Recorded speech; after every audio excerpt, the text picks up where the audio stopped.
reçois la puissance, reçois la majesté. Seigneur éternel Dieu, nous nous recommandons et recueillons dans ta sainte et glorieuse présence. Plaise à toi de parler au cœur, de racheter. Ma prière devant le trône, que tu me donnes la sagesse et l'intelligence spirituelle dans la bonne interprétation de ta parole. Que le message de ce soir illumine l'esprit de quelqu'un et nous rapproche devant le trône de l'agneau. Bénis ceux qui sont dans cet auditoire et bénis les internautes. Nous te promettons gloire, honneur, louange, puissance, majesté pour ce que tu as fait depuis le début de ces cultes et tout ce que tu feras, éternel Dieu de gloire. Au nom de Jésus, Christ notre Sauveur. Amen. Amen, amen. Alléluia. Est-ce qu'on peut se saluer mutuellement?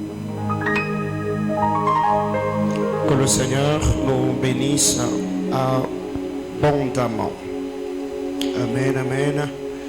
Je dis à quelqu'un que Dieu te bénisse abondamment. Gloire à Jésus. Alléluia.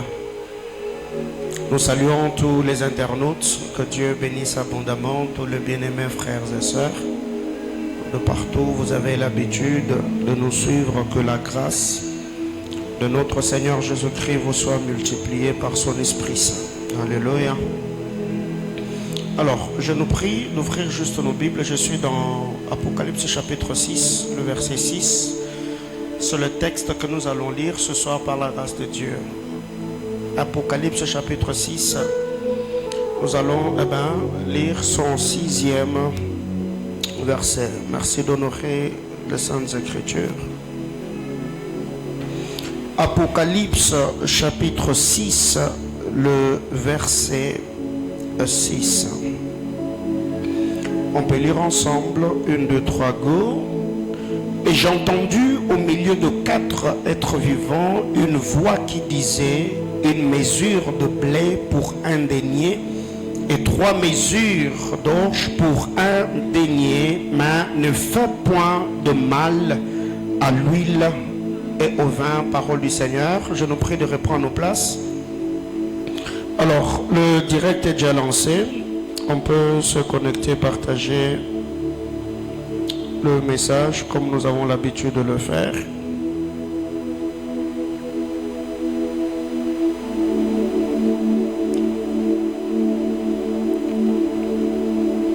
Taguez les amis, partagez-le sur vos murs Facebook, sur vos statuts WhatsApp, afin de permettre à quelqu'un d'être béni par l'enseignement de ce soir.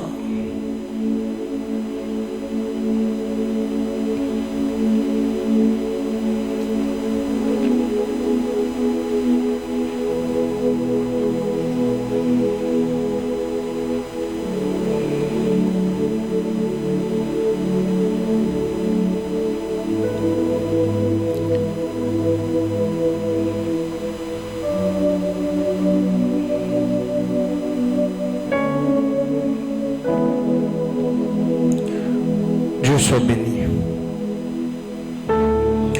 Alors, déjà par la grâce du Seigneur, nous avons partagé beaucoup de choses depuis le début de ce mois. Et comme nous l'avons annoncé par la grâce de Dieu, ce mois de mai qui s'appointe déjà dans quelques jours, nous aurons notre programme annuel de Sembano, séminaire de bâtisseurs de nom. Nous sommes déjà dans les coulisses en train de travailler. Je crois qu'avant déjà la fin de la semaine, il y aura déjà une affiche qui sera balancée sur les réseaux sociaux. Donc cette année, nous serons avec le révérend Vicky Disachi, pasteur de l'église Sanctuaire de Gloire Kinshasa, qui est un frère et un ami d'alliance. Je crois que c'est avec lui que nous allons travailler cette année dans le programme de Sembano qui ira du 21 au 26 mai, donc du dimanche 21, du mardi 21 au dimanche 26 mai. Et je vous assure que le mois de mai sera vraiment saturé de messages très puissants et nous serons très bénis. Alors déjà, la semaine, nous avons parlé de 4 types d'amour, n'est-ce pas? Nous avons parlé de l'amour philia ou l'amour philéo. Nous avons parlé de l'amour agapé. Nous avons parlé de l'amour éros. Nous avons parlé de l'amour philastorgia. Le 4 types d'amour. Et parlant de l'amour philastorgia, nous avons dit c'est cet amour-là qui fait que ceux de la même race se mettent ensemble. Et nous avons d'ailleurs pris l'exemple quand vous voyez les lions entre eux, le canard entre eux, les aigles entre eux, le bouc entre eux. C'est l'amour philastorgia. C'est que nous nous attachons, nous nous promenons avec ceux de notre race. Eh bien, ici, en lisant la parole du Seigneur dans le texte d'Apocalypse chapitre 6, la Bible déclare: j'entendis du milieu de 4 êtres vivants une voix qui disait: une mesure de blé pour un denier et 3 mesures d'orge pour un denier, mais ne fait point de mal à l'huile et au vin. Alors, qu'est-ce que nous devons retenir ici? Déjà, en lisant la parole du Seigneur dans la Bible Martin, la Bible déclare: ne nuis point au vin et à l'huile. Ici, on fait allusion à l'esprit de nuire. On interdit la nuisance. Martin nous dit: ne nuis point au vin et à l'huile.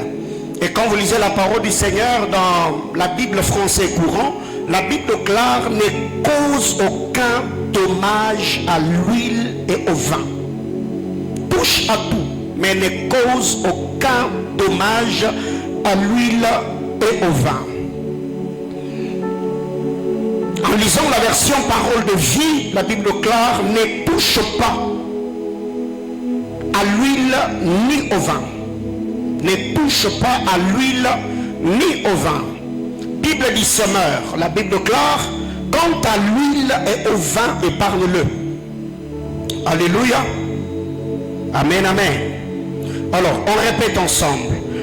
Bible Martin, la Bible déclare: ne nuis pas au vin et à l'huile. J'entends quelqu'un dire après moi: Seigneur Jésus, au nom de Jésus, je décrète et déclare que l'esprit de nuisance ne touchera pas à tout ce que j'ai, à ce que je suis et à tous ceux qui sont autour de moi. Au nom de Jésus. Allons dans la Bible français courant. Ne cause aucun dommage à l'huile et au vin. J'entends quelqu'un prier avec moi: Seigneur Jésus, ce soir, je décrète et déclare que le monde des ténèbres, que les entités spirituelles, quel que soit leur rang, aucun d'entre eux ne me causera un dommage, ni aujourd'hui, ni demain, ni après-demain. Au nom de... Allons dans la version français courant. Ne touche pas à l'huile et au vin. J'entends quelqu'un prier: Seigneur Jésus, aucun hôtel, quel qu'il soit, ni aujourd'hui, ni demain, ne touchera à ma vie, ni à ce que je fais. Au nom de Jésus, j'entends quelqu'un me dire amen. Allons dans la version Bible français courant. Quant à l'huile et au vin, épargne-le. J'entends quelqu'un prier: à ma Père, dans le nom de Jésus, je décrète et déclare: je serai épargné de tous les plans démoniaques, esprit de mort, esprit d'accident, les divorces, les ruptures. Au nom de... Acclame le Seigneur. Alléluia. Reprends ta place. Quant à l'huile et au vin, aucun dommage. Quant à l'huile et au vin, pas de nuisance. Quant à l'huile et au vin, on ne touche pas. Quant à l'huile et au vin, on épargne. Alléluia.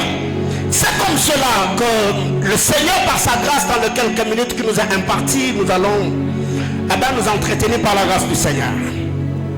Déjà de prime abord, nous l'avons dit que notre appartenance détermine notre race. Notre appartenance détermine notre race. Et notre race déterminera également notre préservation. Ici, l'huile et le vin est épargné.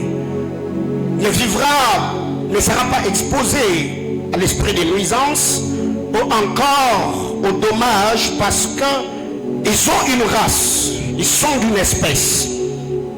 Ta race déterminera également ton ascension.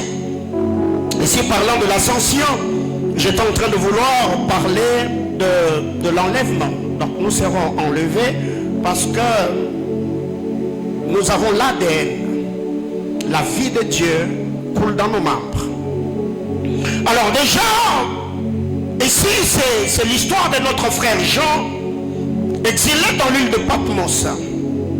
Il fut ravi en esprit et reçut plusieurs visions divines venant du Seigneur, touchant les choses que Dieu avait fait en son temps et d'ailleurs les choses de notre temps, parce que si vous lisez l'Apocalypse avec un œil prophétique, vous allez vous rendre compte qu'il y a des prophéties qui touchaient le temps apostolique, qui touchent le temps de l'Église et qui touchera également les choses qui arriveront après l'enlèvement de l'Église. Alors parlons de l'huile et du vin. C'est que retenons quand même qu'il y a une chose. Quand vous lisez la parole du Seigneur dans le texte des Juges chapitre 9, il y a une histoire intéressante dans cette portion d'écriture. Juges chapitre 9. Ici on nous parle des arbres. On parle des arbres. La Bible déclare les arbres sont partis. Ils avaient besoin d'établir un roi sur eux. La Bible déclare les arbres partirent pour aller oindre un roi et le mettre à leur tête. Ils dirent à l'olivier, règne sur nous. Et l'olivier leur répondit, renoncerai-je à mon huile qui m'assure les hommages de Dieu et des hommes pour aller planer sur les arbres. Quand vous descendez au verset 12, la Bible déclare, et les arbres dirent à la vigne, viens, toi règne sur nous. Et la vigne répondit, renoncerai-je à mon vin qui réjouit Dieu et les hommes pour aller planer sur les arbres. Ici il y avait un deal, c'est un roi d'Israël qui s'élève et qui était en train de reprocher le fils de son peuple par rapport au choix qu'ils avaient fait en ces temps-là. Et il a communiqué la pensée sous forme d'une parabole, d'un énigme cachant une pensée. Il leur dira que les arbres sont allés pour choisir un roi. Ils se sont tournés vers l'olivier. Ils ont dit à l'olivier, viens planer sur nous, ou viens régner sur nous. Et l'olivier a refusé le deal en disant, mais pourquoi renoncerai-je à mon huile? Et l'huile de l'olivier, en lisant la parole du Seigneur, l'huile assurait à l'olivier les hommages de Dieu et des hommes. Quand ils se sont tournés à la vigne à son tour dira, mais dois-je renoncer à mon vin qui réjouit Dieu et les hommes pour aller planer sur les arbres? Et c'est quand vous regardez l'olivier et la vigne, ou l'huile et le vin, parce que l'olivier produisait l'huile et la vigne produisait le vin. L'olivier et l'huile ont refusé le deal ou décliné cette offre parce qu'ils savaient ce qu'il valait. Si tu ne sais pas ce que tu vaux, tu embrasseras tout ce qui se présentera à toi. La valeur que nous avons, la révélation que nous avons, la connaissance que nous avons de notre poids dans le monde spirituel, devant les humains ou dans les balances de l'esprit, nous permettra à ne pas sauter sur toutes les opportunités qui vont se présenter à nous. parce que nous serons traités à notre juste valeur. Et ici, quand vous lisez la parole du Seigneur, l'Olivier dit, mais écoutez, je veux renoncer à mon huile qui m'assure les hommages. Pas les hommages de n'importe qui, mais les hommages de Dieu. Et pas seulement les hommages de Dieu, mais aussi les hommages de l'homme ou des hommes. Quand il se tourne à la vigne dira, mais écoutez, dois-je renoncer à mon vin qui réjouit Dieu et les hommes? Pourquoi l'olivier a refusé? Pourquoi l'huile a refusé? Pourquoi la vigne et son vin ont refusé d'aller planer sur les arbres? Parce qu'ils savaient que ce qu'ils produisaient ou ce qu'ils fournissaient, ce qui sortait d'eux, était en train de réjouir le cœur du Créateur. Donc Dieu et son gouvernement, pas seulement Dieu, mais aussi l'homme qui était créé à l'image de Dieu. Et il y a plusieurs personnes aujourd'hui qui continuent à se morfondre, ils pleurent, ils se lamentent, ils versent d'abondantes larmes. Seigneur, pourquoi ça m'arrive? Pourquoi ça arrive qu'à moi? Mais écoutez, remettez-vous d'abord en valeur. Si tu veux que les hommes, ceux qui sont autour de toi, te respectent, commence à te respecter toi-même. Vous voyez? Il y a plusieurs personnes aujourd'hui qui ont perdu certaines choses. Parce que la valeur que vous avez, vous trouvez cette valeur dans les yeux des hommes, dans le regard des hommes. Vous vous considérez en fonction de la manière dont les hommes vous regardent. Ça, c'est déjà faux et archi faux. Votre valeur aujourd'hui est dans la bouche des humains. Vous vous considérez en fonction de ce que les hommes disent de vous ou ce que les hommes disent sur vous. Déjà, une personne qui a déjà une conception, comme je viens de présenter le tableau sur sa propre vie, cette personne continuera à se morfondre. Dis à ton voisin, reprends le contrôle. Et vous verrez que depuis un temps, il y a plusieurs personnes qui ne sont plus épanouies parce que dans leur tête, ils pensent que elles seront femmes les jours où elles vont se marier. Il sera homme les jours où il va signer un contrat. Mais non, écoutez, faut être conscient. Sois sûr de ce que tu es, sois sûr de ce que tu as. Et tu verras que le Seigneur passera par ce dernier afin de te donner le poids que tu mérites. Je parle à quelqu'un. Alors ne dépend pas de quelqu'un, dépend de Dieu. L'homme est versatile. L'homme tâtonne, il peut changer parce que l'homme, peu importe ce qu'il est, tout ce que l'homme fait, ça tourne autour de son égoïsme et ses intérêts personnels. Aujourd'hui, il peut se réveiller et te dire, je t'aime. Mais si demain dans ce je t'aime, il trouve plus ses intérêts, il peut se tourner à quelqu'un d'autre et lui dire, je t'aime aussi. Pourquoi? Parce que son je t'aime est fonction des intérêts ou ce qu'il reçoit, pas en fonction de la personne avec qui il est. Est-ce que je parle à quelqu'un? Alors ici, vous voyez que l'olivier et la vigne ont refusé d'aller planer sur les arbres parce qu'ils savaient que leur valeur ou leur poids ne cadrait pas avec le deal qu'on était en train de proposer. Mais quand vous descendez un peu plus bas, on est allé proposer le buisson. On dit au buisson, est-ce que tu peux planer sur nous? Mais comme le buisson ne fournissait rien, il n'avait que des épis, il est sauté sur l'opportunité. Il a dit, je vais dominer sur vous. Mais écoutez, si vous vous rébellez contre moi, un feu va sortir de moi et va vous consumer. Mais l'huile ou l'olivier et la vigne ont refusé le deal parce qu'ils savaient la valeur. J'entends quelqu'un me dire amen.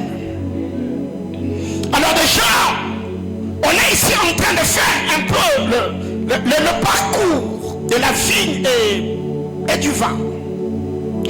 Amen. Quand vous lisez la parole du Seigneur, je suis dans Genèse chapitre 8. Noé a reçu l'instruction, il a construit l'arche, il est entré dans l'arche. L'arche est allée jusqu'au sommet de la montagne d'Ararat. L'arche s'est posée là. Il y avait encore les eaux du déluge sur terre. La Bible déclare, Noé prend la colombe. Il envoie la colombe est allée sillonner sur terre. La colombe n'a pas trouvé un endroit où poser sa patte. La colombe est rentrée à l'arche et Noé a tendu la main. Il a fait entrer la colombe dans l'arche. Après, Noé a lancé le corbeau. Vous connaissez très bien l'histoire. Mais il s'est fait que quand nous fermons un peu la parenthèse de Genèse chapitre 8, pour se tourner dans Genèse chapitre 9. La Bible déclare quand Noé sort de l'arche, il a commencé à cultiver la terre, il a planté des vignes. Après avoir planté les vignes, Noé a bu du vin. Et quand Noé boit le vin, il entre dans sa tente. Je ne sais pas s'il y avait le réchauffement climatique. Noé s'est déshabillé, il s'est dénudé, excusez-moi le terme, mais il était là en train de prendre l'air. Et il s'est fait que Cham, fils de père de Canaan, il est entré, il a vu. Et vous connaissez l'histoire. Mais quand vous lisez le texte de Noé, vous allez vous rendre compte qu'il y a un défaut quelque part. C'est que le Seigneur, après avoir jugé l'humanité, les humains, à cause de la méchanceté qui se vivait en ces temps-là, le Seigneur a créé une nouvelle terre. Mais le Seigneur n'a pas régénéré l'homme. Je parle à quelqu'un. Dieu a créé une nouvelle terre. Ce qui fait que les choses que Dieu avait dites à Adam dans le jardin d'Éden, le Seigneur a répété les mêmes paroles sur Noé.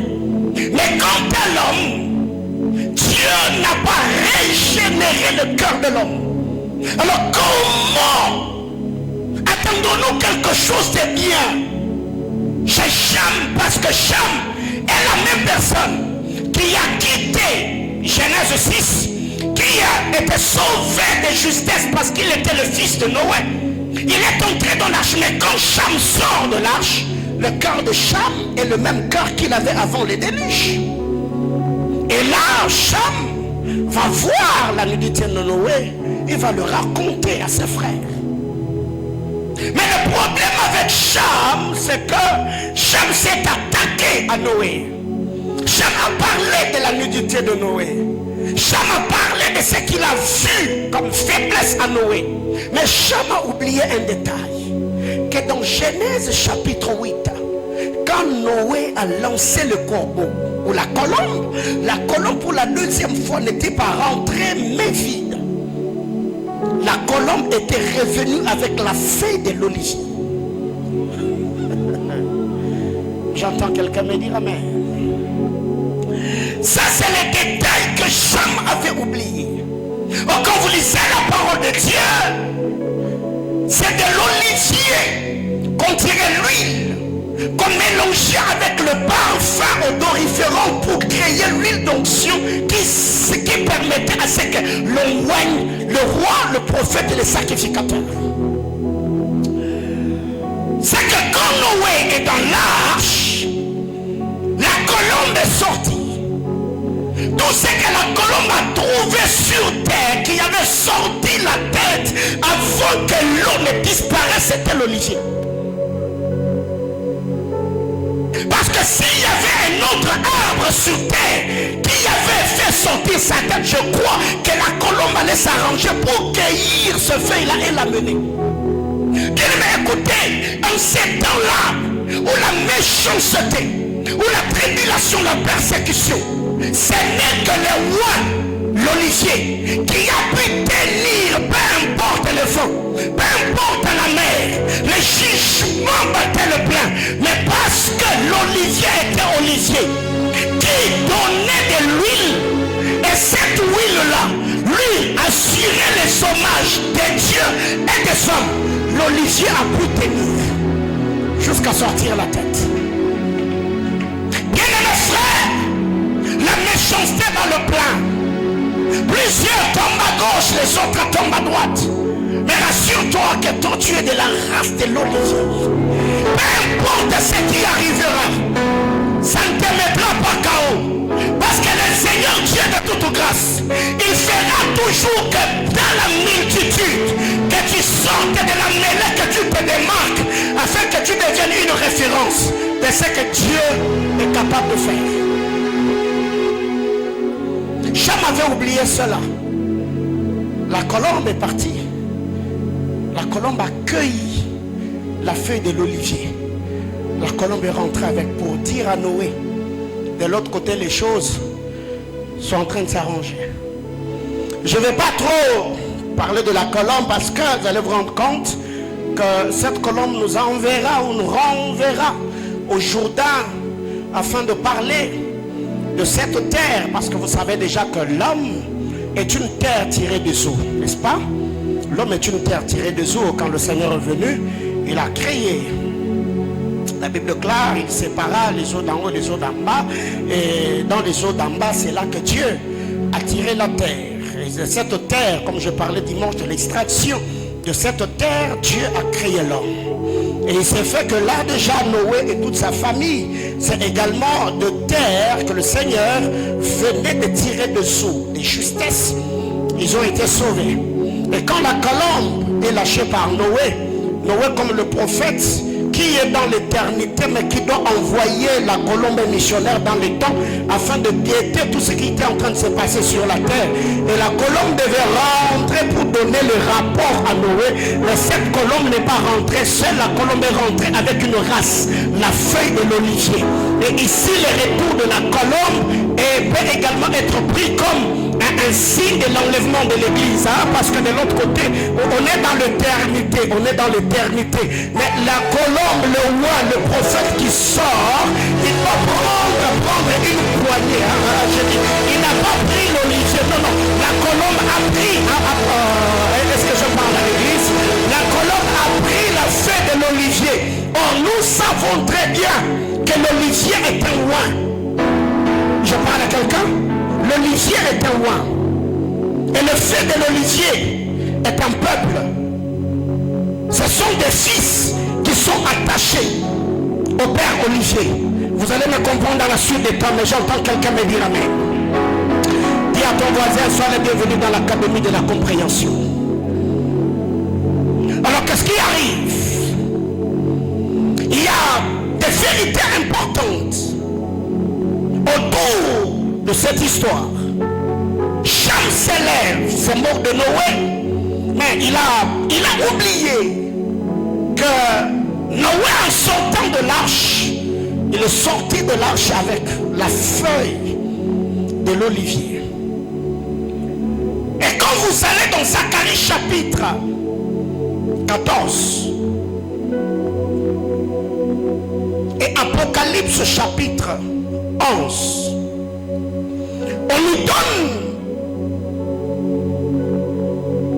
des textes similaires, parce que Zacharie avait déjà prophétisé sur les deux oliviers. Et quand Jean arrive, il nous amène un peu plus loin dans la prophétie de Zacharie, en nous disant que les deux oliviers, ce sont les deux rois qui ont reçu mandat de prophétiser pendant 365 jours. On en parlera le mois de mai, parce que nous serons dans l'île de Patmos au mois de mai. Alors qu'est-ce qui arrive ici? C'est que quand Jean voit, quand Zacharie reçoit la vision, il dit: j'ai vu deux oliviers.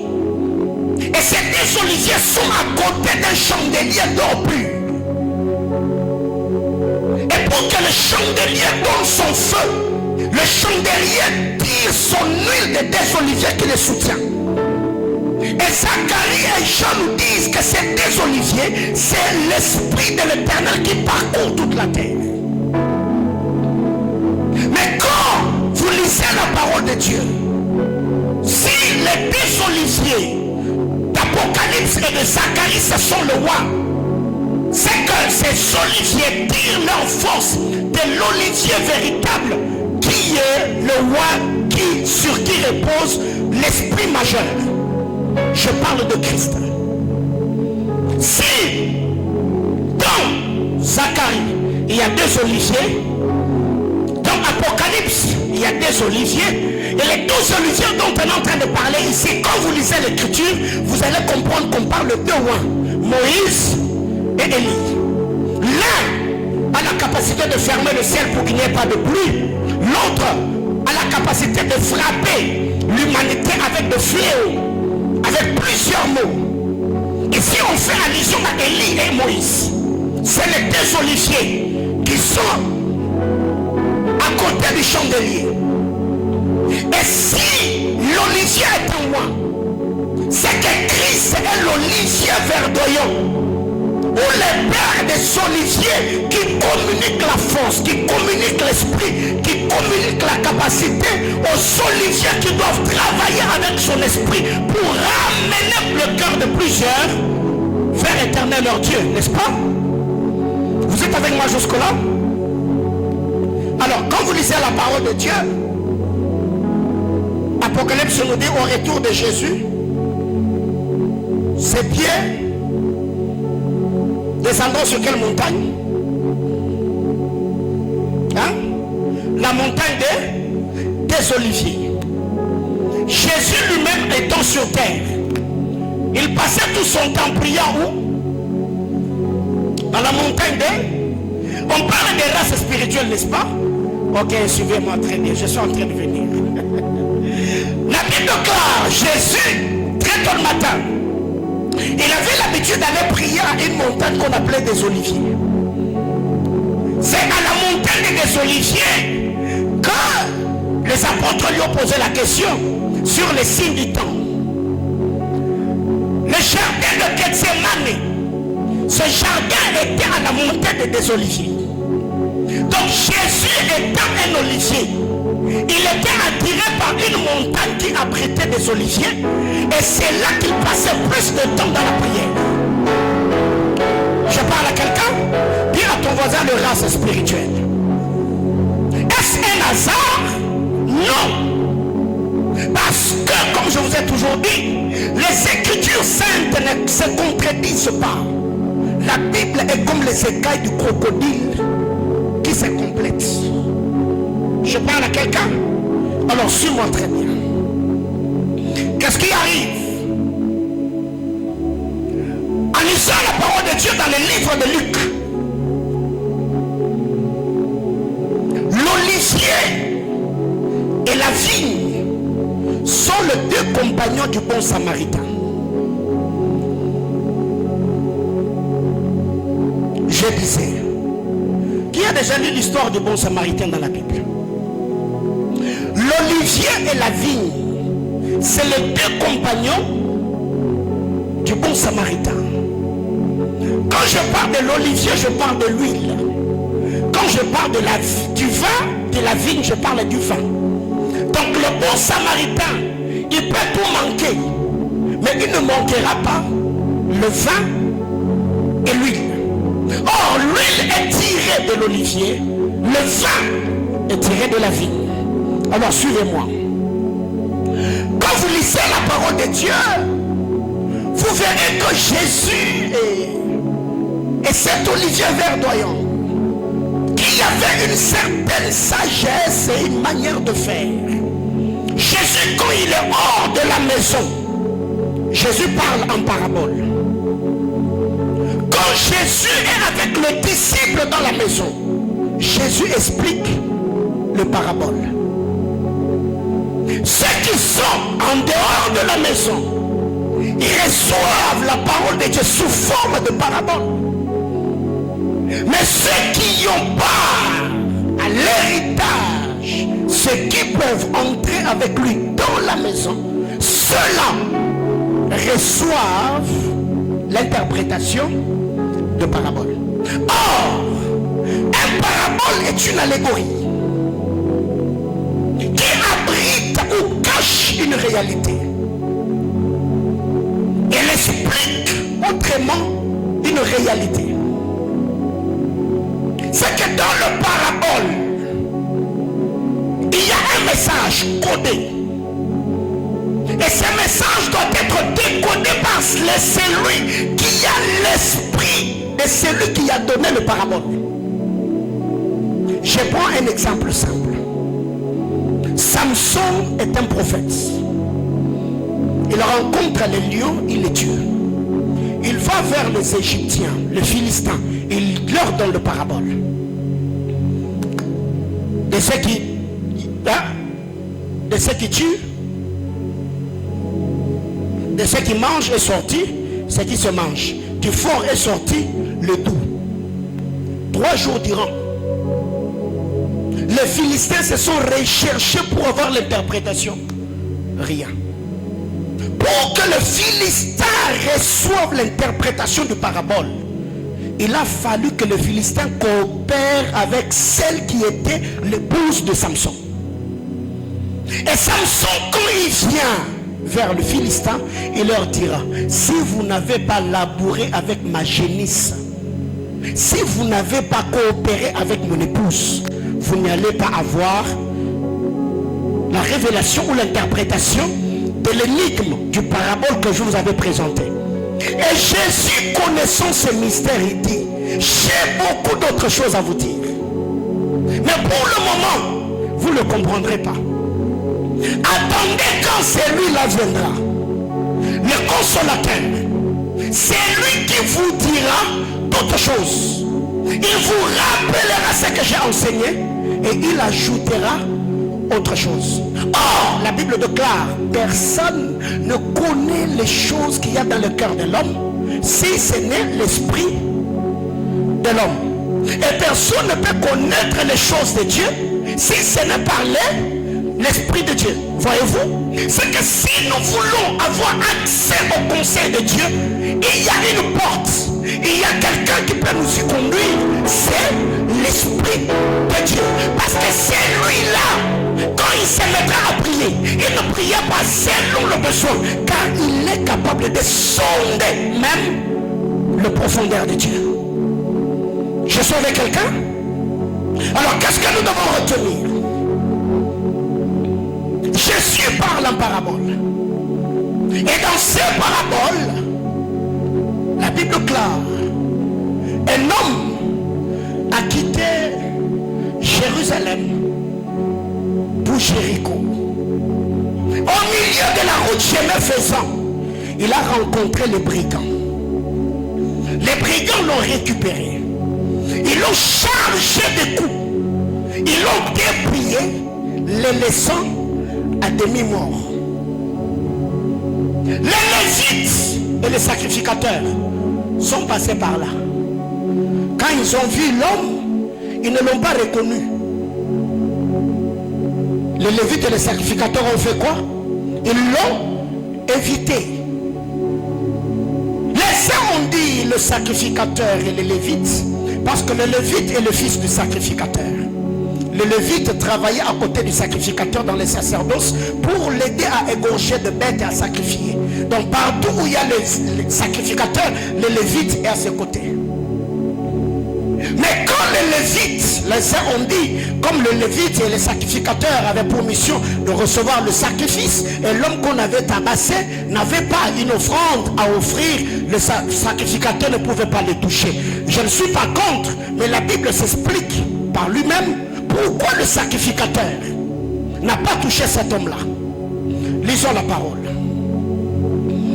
Ézéchiel 44, le verset 25.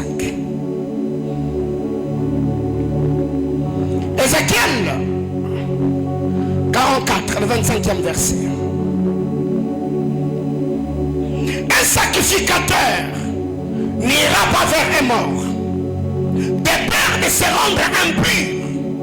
Il ne pourra se rendre impur que pour un père, pour une mère, pour un fils, pour une fille, pour un frère et pour une soeur qui n'était pas mariée. Quand le sacrificateur arrive, il regarde l'homme qui était chargé de coups. Le sacrificateur ne l'a pas reconnu. Quand il dit non, non, non, lui il n'est pas de ma famille. Il n'est ni mon père, ni ma mère, ni mon fils, ni ma fille. D'ailleurs, moi je ne le connais pas. Or, la loi me dit, je peux me rendre impur que pour celui de ma famille. Mais celui-là, moi je ne le connais pas. Ce qui fait que ici, quand vous lisez la parole de Dieu, cet homme n'a pas reçu le secours, l'assistance du sacrificateur, parce qu'il n'était pas de sa famille. Le sacrificateur ne l'a pas reconnu. Et comme déjà la loi lui interdisait de toucher celui qui n'était pas de sa famille, de peur de se rendre impur, le sacrificateur, la Bible déclare, il le regarda et passa outre. Et vous verrez que Jésus, dans cette cascade, quand il est venu, il a vu la femme syrophénicienne qui vient avec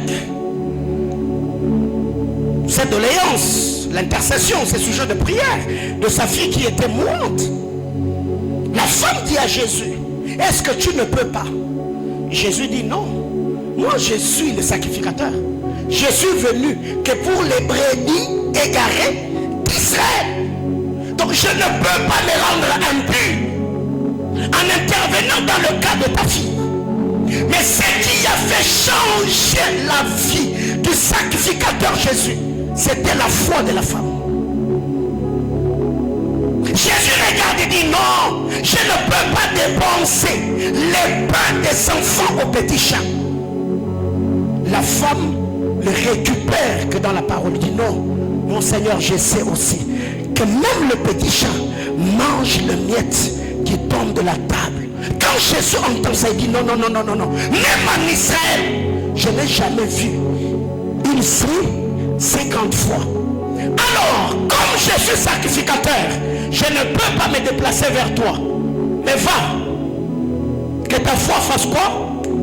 La Bible clare, cette situation a été réglée seulement parce que Christ a parlé. Poursuivons. Qu'est-ce qui arrive? Quand vous lisez la parole de la Bible clare, cet homme a quitté Jéricho. Cet homme a quitté Jérusalem vers Jéricho. Or Jéricho, quand vous lisez la parole du Seigneur, dans notre version on parle qu'il y ait des palmiers. Parce que Jéricho était resté inhabité depuis la malédiction de Josué, fils de Nun. Parce que vous vous souviendrez que quand un certain Hiel de Bethel est venu pour rebâtir Jéricho, il a posé le fondement au prix de son fils aîné, il a posé le porte au prix de son fils cadet, selon ce qui avait été dit par Élisée, par Josué, fils de Nun. Jéricho est resté comme cela. Il n'y avait que des palmiers. Ce qui fait que c'était un milieu sombre. Parce que le brigand n'opère que là où il fait noir. Alléluia. Pour que, même dans notre génération, que le voleur cambriole la maison de quelqu'un, est-ce qu'on peut le faire en plein jour? Non. Parce que nous serons appréhendés, nous serons arrêtés. Mais c'est quand il fait nuit que les brigands peuvent arriver, voler, détruire et faire du mal. Alors qu'est-ce que Psaume nous dit? Psaume 74, le verset 20. Je pose très bien le fondement parce que je te prendrai seulement quelques petites minutes pour expliquer ce que je devais dire ce soir. Psaume 74, le 20e verset. Ayez égard à l'alliance, car le lieu sombre du pays sont pleins des repères de qui? Quel lieu? Les lieux sombres, c'est que le brigand opère là où il fait noir. Et si les lieux sombres dont je vais m'entretenir avec quelqu'un ce soir, ce n'est pas d'abord les lieux sombres sur le plan physique. Non, non. Je parlerai du lieu sombre comme l'ignorance. Parce que la Bible clare, vous êtes, mon peuple est détruit parce qu'il lui manque. Or, quiconque n'a pas la connaissance exacte, il est ignorant. Et c'est cette ignorance qui représente le ténèbre, même dans les discours de Jésus. Mon peuple est détruit parce qu'il lui manque l'ignorance. Vous connaîtrez la vérité et la vérité fera quoi? Vous affranchira, vous rendra libre. Et Psaume nous dit, ayez égard à l'alliance. Plonge des regards dans la parole de Dieu. Car les lieux sombres du pays sont pleins de repères de brigands. Or, quand vous lisez la parole de Dieu, dans Exode 22, le verset 2 et le verset 3, Exode 22, et c'est ce qui va me permettre quand même à prendre de l'envol. Exode 22, le 2e et le 3e verset, si le voleur est surpris de dérobant avec effraction et qu'il soit frappé et meure, on ne sera point coupable de meurtre envers lui. Donc, si le voleur est attrapé en train de voler dans le noir, si on le tue, on est quitte. On ne sera pas poursuivi. Qu'est-ce qui va nous innocenter? C'est le ténèbre, parce que nous l'avons tué dans le noir. Le verset 3. Mais si le soleil est levé, autrement dit, s'il fait jour, on sera coupable de meurtre envers lui. Il fera restitution s'il n'a rien. Il sera vendu pour son vol. Autrement dit, ici, le ténèbre produisait la mort. Mais si la lumière arrive, tu es délivré. Si on t'attrape volant, si en ce lieu-là, il n'y a pas de lumière, le soleil ne s'est pas levé, si on te tue, tu meurs. Personne ne va venger ton sang. Mais s'il arrivait que pendant qu'on est en train de te charger de coups, il arrivait que le soleil s'est levé, tu es sauvé. C'est que vous verrez ici, il y a plusieurs personnes dans notre temps. On jeûne, on prie, on parle en notre langue. La Bible clare, car sa divine puissance nous a donné tout ce qui contribue à la vie et à la piété au moyen de la prière. Non, au moyen des jeûnes. Non, au moyen des offrandes. Non, au moyen de la connaissance.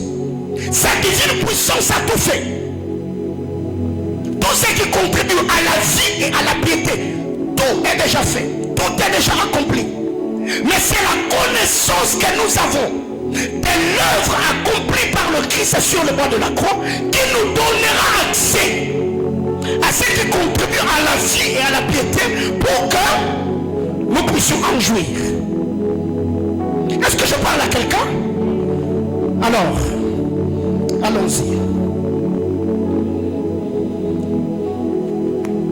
Quand vous lisez la parole de Dieu, l'histoire de notre frère le Samaritain. Le Samaritain arrive. Il trouve cet homme qui n'était pas son frère, qui n'était pas son père, qui n'était pas son fils. C'est lui que les Lévites avaient évité.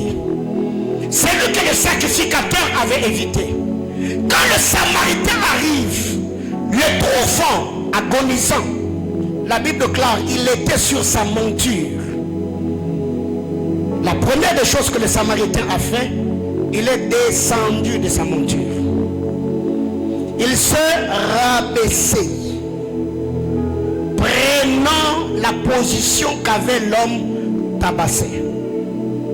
Et le fait de descendre de la monture, c'est Philippiens chapitre 2. Lui qui était égal à Dieu. Il a fait quoi? Il a pris la forme des serviteurs.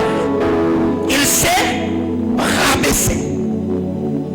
C'est que pour que la guérison, la restauration, le rétablissement de cet homme que les brigands avaient tabassé commence, la première des choses, c'est que le Samaritain devait se rabaisser. Il devait descendre à son niveau. Parce qu'il n'y a pas de guérison, il n'y a pas de résurrection pour le fils de la femme sunamite si Élisée ne commence pas à prendre sa taille. Pour que cet enfant ressuscite, la Bible clare, Élisée vint, un vieux monsieur que d'autres enfants appelaient Montchauve. Il avait la calvitie. Donc il était déjà avancé en âge, n'est-ce pas? La Bible clare, quand il arrive, il se coucha sur l'enfant. Main dans les mains, yeux dans les yeux, bouche contre bouche, narine contre narine. C'est quel mécanisme? Parce que là où je suis, même si je prends mon fils Zoé, qui a déjà 8 ans d'âge aujourd'hui, je me couche sur lui, c'est quasiment impossible qu'il y ait la compatibilité. Yeux dans les yeux, main dans les mains. c'est qu'Élisée devait réduire sa taille, prendre la taille de l'enfant mourant, afin de se coucher sur lui pour avoir la capacité de lui communiquer la vie que lui avait et avaler la mort que l'enfant avait. Alors pour que cet homme reçoive le premier soin et entre dans le processus de la restauration, il a fallu que le Samaritain se rabaisse, que le Samaritain descende. Deuxièmement, qu'est-ce qui arrive? Le Samaritain s'est dépouilla pour la prise en charge de celui qui était tabassé. Après qu'il se soit rabaissé, le Samaritain s'est dépouillé. Lui qui était égal à Dieu, Philippiens 2, il n'a pas regardé sa gloire. Il a fait quoi? Il a pris la forme d'un, acceptant la mort jusqu'à la mort. Pour qui? Pour toi? Pour moi. Alors que ce Samaritain avait une autre course, avec une autre trajectoire. Et c'est là d'ailleurs que Psaume me dit, le soleil sort de sa tente avec la joie d'un époux, s'élançant dans la carrière. Quand le soleil est sorti, le soleil avait un objectif. Mais il arrive que quand le soleil dans son parcours arrive quelque part, sur une ville qu'on appelle Gabaon, trouve un sacrificateur qu'on appelle Josué qui est dans le problème. Josué dit à soleil, aujourd'hui, tu t'arrêtes. Parce que je suis dans le problème. Tu ne peux pas passer par ici et me laisser avec le problème que j'ai. Soleil, arrête-toi sur Gabon. Ce qui fait que les Lévites, quand il est sorti et son sacrificateur, ils savaient leur trajectoire. Mais quand ils regardent l'homme, ils ont dit non, toi on ne te connaît pas, on ne peut pas intervenir.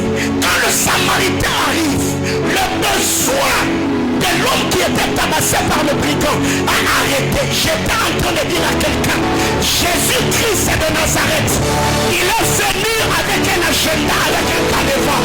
C'était d'abord le salut du peuple d'Israël. Mais parce que j'étais dans le besoin, parce que mon âme languissait, parce que mes larmes coulaient, parce que je patouchais dans la boue du péché, le Seigneur a ouvert le bras, il a dit non, j'élargis la vision, j'élargis le champ. C'est ainsi que ce soir je suis en train de dire à quelqu'un, parce que tu es dans ces directs, parce que tu es dans ces cultes, que le Seigneur ne dépasse pas. J'ai dit ce soir que le soleil s'arrête sur ce problème-là, jusqu'à ce que tout ce que tu as à faire, que tu le fasses. Ma prière devant le trône de Dieu, j'ai dit soleil, entends le son de ma voix, arrête-toi sur Manaïm, car il y a une femme qui a un problème, il y a un homme qui a un problème. Que la main du Seigneur prenne quelqu'un de là où il est, afin de l'amener là où il doit être. Et j'entends quelqu'un me dire amen. Le soleil s'arrête, le soleil s'est dépouillé. Et qu'est-ce qui arrive? Troisième vérité, le Samaritain prend l'homme qui était tabassé, il le place où? Sur sa monture. Transaction spirituelle. L'homme était par terre, agonisant, chargé de coups. Il avait tout perdu. Le Samaritain le récupère, le place sur sa monture. Qui s'est fait esclave? Le Samaritain est devenu esclave. C'est lui qui agonisait est devenu le maître pour accomplir l'écriture qui dit, j'ai vu les princes marcher à pied comme des esclaves, et les esclaves sur des chevaux comme de maîtres. Tout paradoxe n'est pas paradoxe. Ça peut être paradoxe dans un angle, mais dans l'autre angle, un paradoxe ça s'explique. Je parle à quelqu'un. Ici nous voyons que l'homme qui était tabassé Alors qu'il est sorti de chez lui, il n'avait pas de cheval. Mais arrivé en cours de route, il y a quelqu'un qui lui a prêté sa monture et a permis à cet homme d'entrer dans le repos en récupérant le temps qu'il avait perdu en agonisant. Oh mon Dieu. Alors qu'est-ce qui arrive? C'est que quand le Samaritain arrive, le regarde. Il dit non. Je sais que cette histoire avec mon frère Élisée le prophète savait il y a. Un homme était allé emprunter la hache. Alors qu'il coupait la poutre, la hache était tombée dans l'eau. Il a fallu qu'il y ait une forme de transfert. Transfert de force, de poids et d'énergie. La Bible claire, il a coupé le bois. Ce n'est que dans l'histoire de la Bible qu'un bois peut faire surnager le fer. Nulle part ailleurs ça peut s'expliquer. La Bible claire, il a fallu que le bois entre dans le seau afin que le bois reçoive le poids du fer et que le bois reçoive le poids. Qu'est-ce que je veux dire? Pour que le fer puisse surnager, il a fallu que le bois reçoive le poids du fer et que le fer à son tour puisse recevoir le poids du bois afin que le bois soit englouti dans le seau et que le fer puisse sortir du seau. Ce qui fait que Jésus-Christ de Nazareth est ce bois véritable qui est venu là où je patauchais dans le péché, là où j'étais englouti dans le péché, là où je n'avais pas la force de me tirer d'affaire. Qu'est-ce qui est arrivé aux eaux de Mara? Moïse a coupé un autre bois. Quand le bois est entré dans le seau, le bois a avalé tout ce qui rendait cette eau amère. J'étais en train de dire à quelqu'un, l'œuvre de la croix est efficace jusqu'aujourd'hui. La croix n'a pas seulement la force d'avaler des péchés, mais aussi la maladie, la pauvreté, le problème de stérilité, le problème de célibat. J'étais en train de dire à quelqu'un, tout ce qui était en train de se passer, c'était que l'image ou la préfiguration de cette belle œuvre salvatrice de la croix. J'étais en train de vouloir annoncer à quelqu'un ce soir, de la même manière que Christ s'est occupé du problème de ton âme, il prendra également soin de ton corps, il prendra soin de ton compte en banque, il prendra soin de ta santé. La croix, je disais, la croix est un package. Le salut est total et global. Jésus sauve ton âme, il sauve ton argent.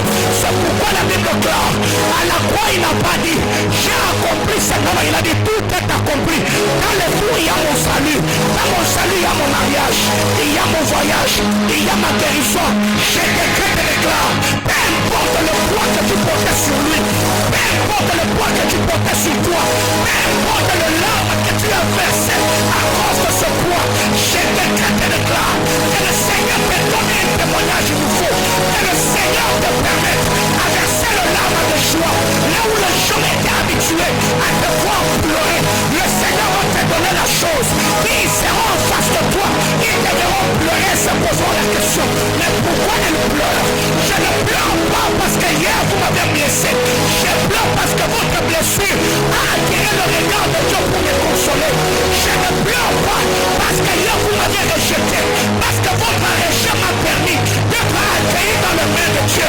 Je ne pleure pas parce que vous m'avez abandonné, parce que votre abandonné a attiré le regard bienveillant de Dieu.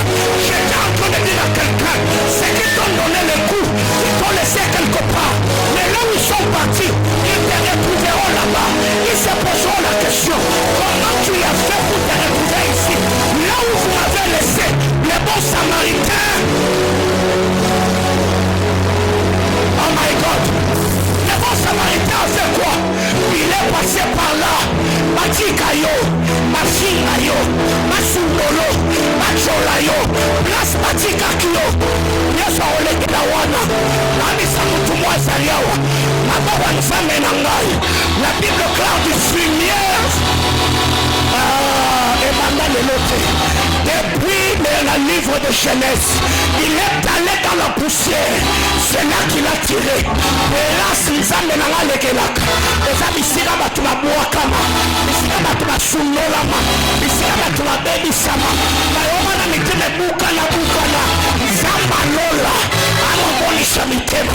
Nabisa moto mwazalia maya miso za otangisa nzamba bongolango na miso za otangisa nzamba malusango monango etali bonga voisin na yo yebise nzamba peso monzu.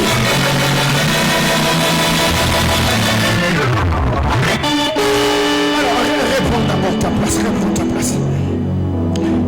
Vous savez qu'est-ce qui arrive ici, la Bible déclare quand le Samaritain arrive, il est descendu. Il a pris le gars qui était piéton, il le place sur la monture. Le gars qui était piéton est sur la monture, celui qui était propriétaire de la monture devient un piéton. Bien aimé, là, la Bible clare du riche qu'il était. Il s'est appauvri. D'ailleurs, Esaïe m'explique bien, il dit sur le bois de la croix, il s'est chargé de nos douleurs. Il a guéri nos maladies.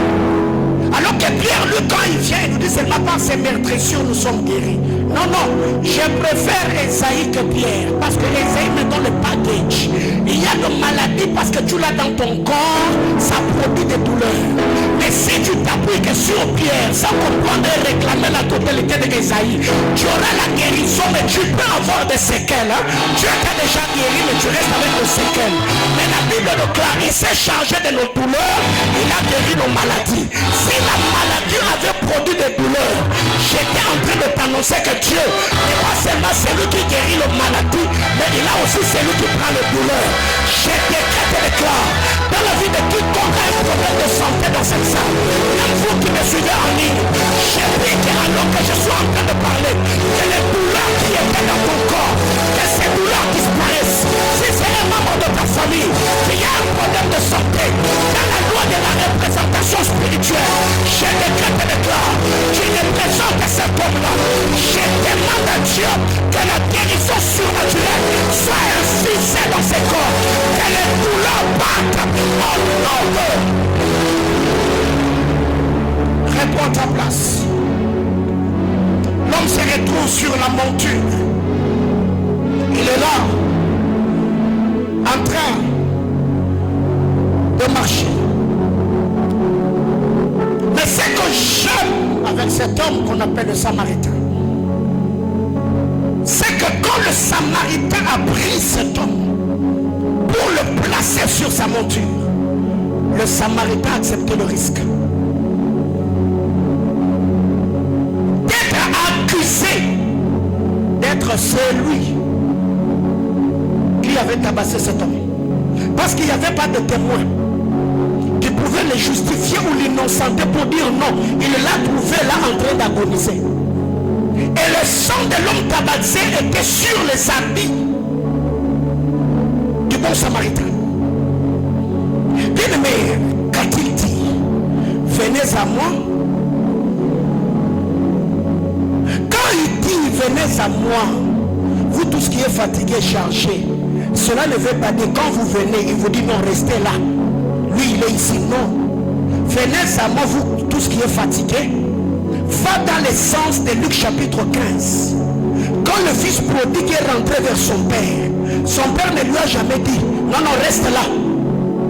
Tu as l'odeur de pourceau. Va d'abord prendre une douche. Change-toi. Non, non. La Bible déclare son père là, l'a serré dans le bras. Ce qui fait que dans la famille de son père, de cet homme, il n'y avait pas que le fils prodigue, non. Il y avait un fils prodigue et un père prodigue. Le fils était sorti. Quand le père a quitté sa maison, il s'est aussi perdu.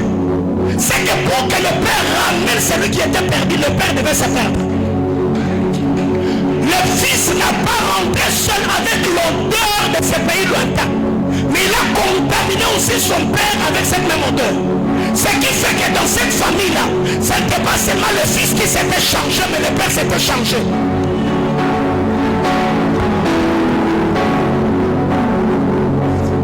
Parce que si le fils a sali les habits du père, le père ne restera pas avec les habits sales en laissant son fils s'échanger. Donc, la fête, cette fête, n'était pas seulement pour le fils, mais c'était aussi une fête pour le père. Le père s'est perdu pour récupérer le fils perdu. j'ai changé pour changer le Père.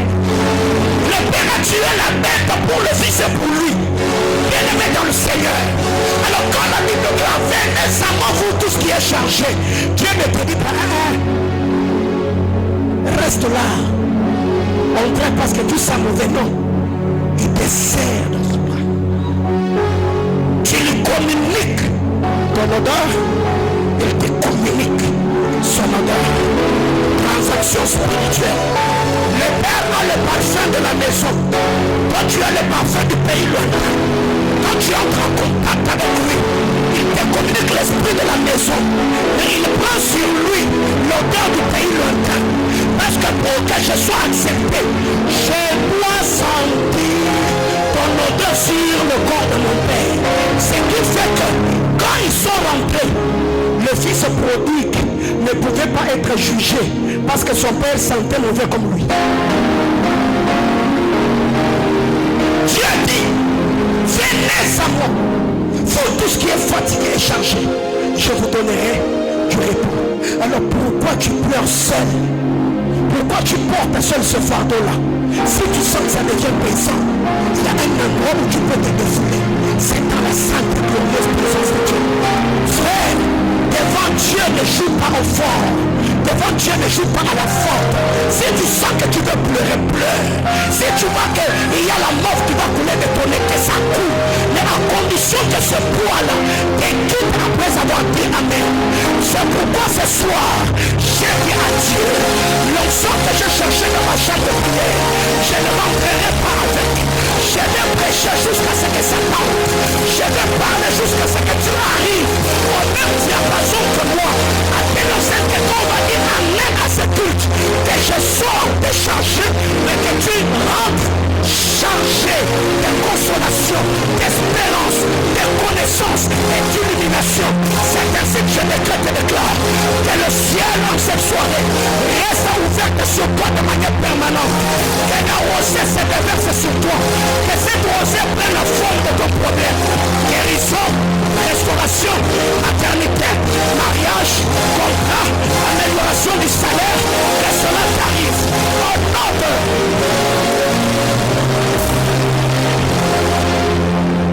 Réponds à ta place. Alors que Satan partit, il était comme en train de s'accuser lui-même. Il avait le sang de cet homme qui était chargé de coups sur lui. Comme pour dire, si vous voulez m'arrêter, arrêtez-moi. J'ai fait quelque chose pour le sauver. Mais j'ouvre une brèche. Je ne crois même pas que je vais tout finir aujourd'hui. Quand vous lisez la parole de Dieu, cet homme, la Bible l'appelle Samaritain. Il n'était pas juif. Il n'était pas sémite. Il n'était pas Israël. Il passe par là. Il trouve celui qui quittait Jérusalem, cité de paix, maison d'alliance, descendant à Jéricho, chargé de coups. Il le regarde, il a secouru. Ce qui fait que, en secourant cet homme qui était tabassé, les Juifs sont restés avec une dette de Samaritains. Je peux avancer? C'est lui qui était tabassé. Était équité Bethléem, fils d'alliance, descendant d'Abraham. Il arrive là, les brigands sortent de nulle part. Ils l'ont récupéré, l'ont chargé des coups. Il a tout perdu. Programme bafoué, banalisé, supprimé. Et il s'est fait que c'est un Samaritain qui passe. Il lui donne son vin, il lui donne son huile, il lui prête sa monture, il dépense des deniers à l'hôtellerie. Je crois que j'en parlerai le vendredi. Dès que le Samaritain ait fait le travail, le Samaritain est parti. Il a dit à Lot, prends soin de lui. Ce que tu dépenseras de plus, je reviendrai, je te rembourserai. Le Samaritain est parti. Il a sauvé la vie de celui qui était de la postérité d'Abraham. Entre le Samaritain et les Juifs, il y a eu une dette. Parce qu'un Samaritain avait été un Juif. Mais quand Jésus arrive dans Jean 4, au lieu de payer la dette, Jésus vient et dit, donnez-moi de l'eau. Cette femme lui dit, mais écoutez, pourquoi c'est seulement nous qui devons vous donner? Votre frère avait été secouru par notre frère. Est-ce que tu es plus grand que notre père Jacob? Quand Jésus s'élève, Jésus devait payer la dette de cet homme qui avait été secouru par le Samaritain. Mais Jésus n'a pas payé la dette dans la vie d'un Samaritain. Comment est-ce que Christ a payé la dette? Il est allé chez les Samaritains. Il les a prêché la parole. Alors que Jésus était en train d'annoncer la parole de Dieu, c'était une dette qui était en train d'être payée. N'est-ce pas que cette femme samaritaine avait également reçu des coups, avait été dépouillée? Elle avait un problème dans son âme. Elle est allée d'homme à homme. Elle n'avait pas une bonne vie. Jésus est venu. Il n'a pas donné le vin physique. Il n'a pas donné l'huile physique. Il a donné un vin spirituel. Il a donné une huile spirituelle. Or, la Bible déclare, celui qui prête à un pauvre, celui qui donne à un pauvre, non, celui qui donne à un pauvre, non, je veux que tu le dises jusqu'à ce que tu sois conscient. Celui qui prête à un pauvre, celui qui donne à un pauvre, celui qui donne à un pauvre. Ok. Maintenant, le Dieu dont nous parlons, il est le Dieu d'Abraham. Donc, c'est lui qui a donné à un fils d'Abraham, a donné au Dieu d'Abraham. Or, le Dieu d'Abraham, quand il parle à Job, il dit, de qui suis-je débiteur? Qui m'a donné en premier? À qui je ne parle? Nakapesina mutoyambo anzambe na soki site soki asawa na samoi atombola musapi zambala na nyonga mutu te banongo na bama ya misu banongo ba priere banongo ba enfant banongo ya bakawama banongo ya bambingu seme zamba kofutwa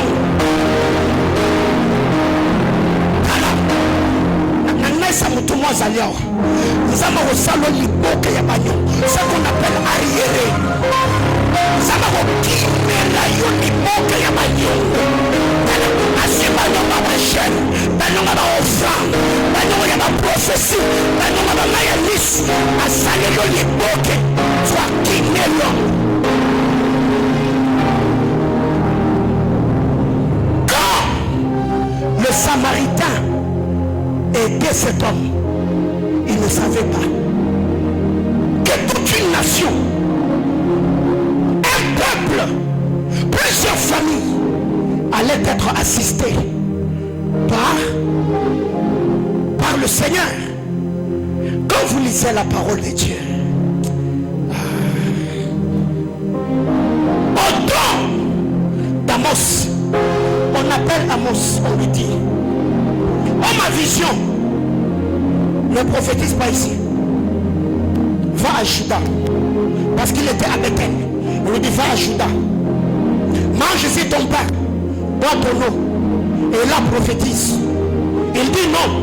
Je ne suis ni prophète, ni fils de prophète. Moi je suis cultivateur. Je plante quoi? Des sycomores. Pendant qu'il était en train de planter des sycomores, certainement il versait de l'art. C'était un sale boulot. Mais il ne savait pas que le sycomores qu'il plantait. Un homme riche qu'on appelle chassé. Il allait monter sur ces sycomores pour voir Jésus. Jésus est en train de dire à quelqu'un, le Dieu de ta jeunesse sacrifiée, le Dieu de tes larmes, même si aujourd'hui tes enfants, ils semblent être, mais non, non, non, non, non, non. Dis-toi, ce sont des sycomores que je plante. Même après moi, mes enfants et les enfants de mes enfants monteront sur ces sycomores pour voir le Christ, le roi, parce que sa chair devait être trahie par la taille, afin que le sacrifice d'Amos ne soit pas vain. Je t'ai en train de dire à une soeur, je parle à un frère, toi qui as le temps de prier, prie comme il se doit. Toi qui as le temps de chercher Dieu, cherche-le comme il se doit. Dis-toi, ce sont les sycomores que je plante. Un temps arrivera, un sachet de ma famille, peu importe sa richesse, l'argent n'augmente pas la taille.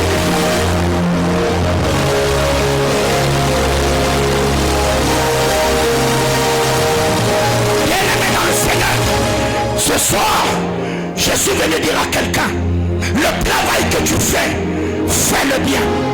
Quand ta l'huile est au vin, c'est une race, c'est une espèce. On peut toucher ceux de la gauche, on peut toucher ceux de la droite, parce que la Bible déclare 10 000 tomberont à ta gauche, 1000 à ta droite. Mais quant à toi, parce que lave-toi, on va prier. Lave-toi.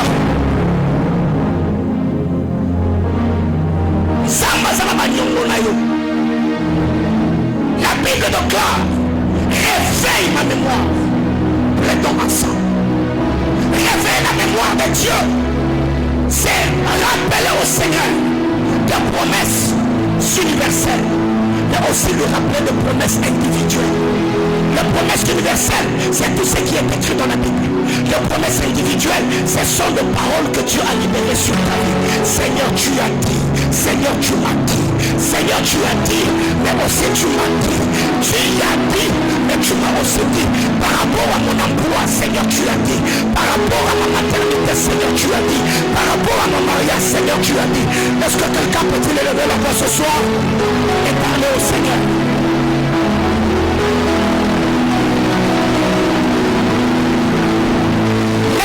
M'a passé. Le sacrificateur m'a laissé. Parce que je n'étais pas de sa famille. Je n'étais pas de la famille là-bas. Mais les bons samaritains m'a connecté à cette alliance.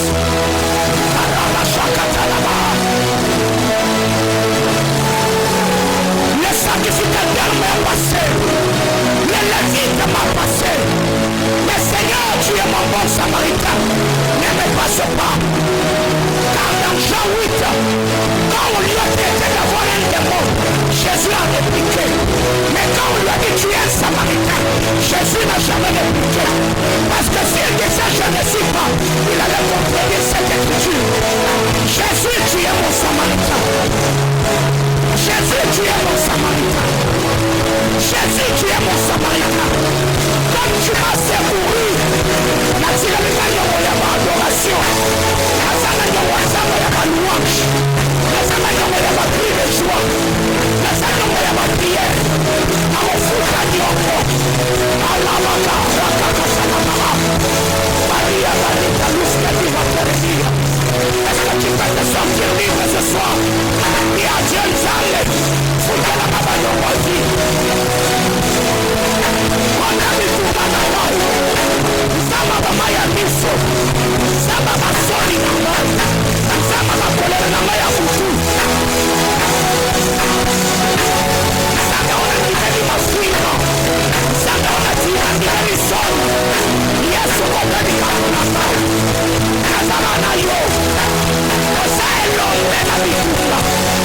Makutu molonga bikula dinamal. Yesu osakanga de longa. Watela mama kakolo.